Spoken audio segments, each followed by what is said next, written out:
जिल्ह्यासह इतर जिल्ह्यातील ताज्या घडामोडी पाहण्यासाठी सिंधुदुर्ग 24 तासला सबस्क्राईब करा आणि बेल आयकॉनवर क्लिक करा। सिंधुदुर्ग 24 तास सदैव तुमच्या सोबत। पुढील बातमी पाहणार आहोत विस्ताराने। देवगड तालुक्यातील किंजवडे डोबवाडी येथील अनंत धुमडे यांच्या घराची भिंत कोसळली आहे। धुमडे यांच्या घराच्या भिंतीला भेगा गेल्या असून घराचे छप्पर कधीही कोसळू शकते अशी स्थिती निर्माण झाली आहे।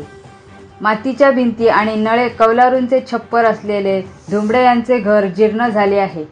परिस्थिती देखील बेताची असल्याने आपल्याला घर मिळावे यासाठी ग्रामपंचायत दरबारी गेली 15 वर्ष धुमडे कुटुंबियाला संघर्ष करावा लागत आहे।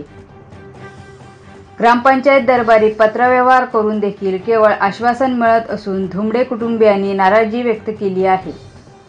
लोकप्रतिनिधी आणि प्रशासनाने घराची पाहणी करून आम्हाला न्याय मिळवून द्यावा अशी मागणी धुमडे कुटुंबियांकडून होत आहे। माझ्या घराची जागेची आलेली आहे, भिंती कोसळली असतात, मातीचा घर आहे व नळे असत, वासरे विषय सगळे आमचे कंडम झालेले असत, घर कोसळतीला असतात।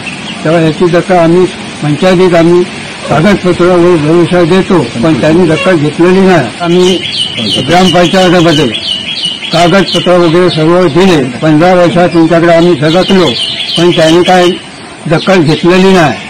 तरी शासनाने याची दखल घेऊन आम्हाला न्याय मिळवून द्यावा।